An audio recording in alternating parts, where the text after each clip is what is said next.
is your favorite scarf missing? How about your wedding ring? Your pet could actually be to blame. It's Furry Friday, and Dr. Chris Mcreynolds from Southern Colorado Veterinary Internal Medicine joining me now. So Good evening, clearly you've seen some crazy things in your day. And this is just in the last year or so. Oh, geez. So if you were going to do Chris Mcreynolds' top 10, certainly towels are a huge hit with dogs.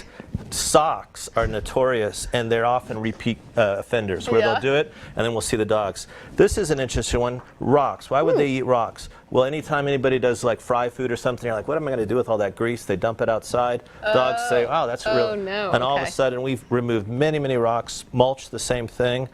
Now, do they do that to settle their stomach? Why do dogs eat But the mulch, you know, sometimes for settling, sometimes it's what's on it. Like, for example, the same thing with the grease on the rocks. They taste the grease, they're like, well, these must be crunchy, and then they swallow them.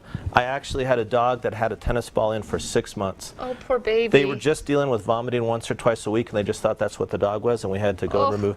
Money, surgery is a lot more expensive than $1 though, so it's preferably not to go to surgery. Here are 2 x-rays.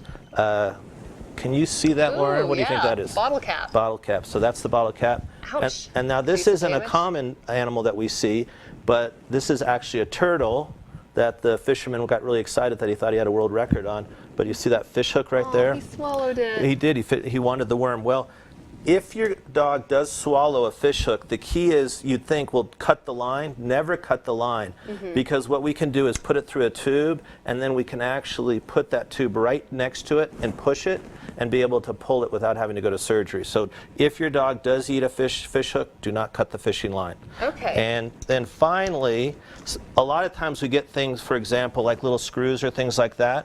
You don't always have to go to surgery. We just had a dog that came in for just couldn't breathe, and it had been fine, and lo and behold, we went down into the trachea of the dog and found a little bead. It was just going back and forth, and so this allows us the ability to go in without surgery and things like that. Okay, and real quick, you know, a lot of times you wouldn't notice a bottle cap missing. What are the symptoms of your dog having something like this in their system? Usually, I think vomiting for sure is the number one thing you'll see. And of course, and sometimes it's not all the time. It may be one vomit, and then they're fine for a couple days. So vomit, lack of appetite, lethargy. It could be. Oh, lots to look out for. Landmines all over the house. And remember, it is the time of Valentine's. Don't forget Valentine's for all your loved ones. But chocolate is toxic to dogs. Not for dogs. All right, thank you so much for being here.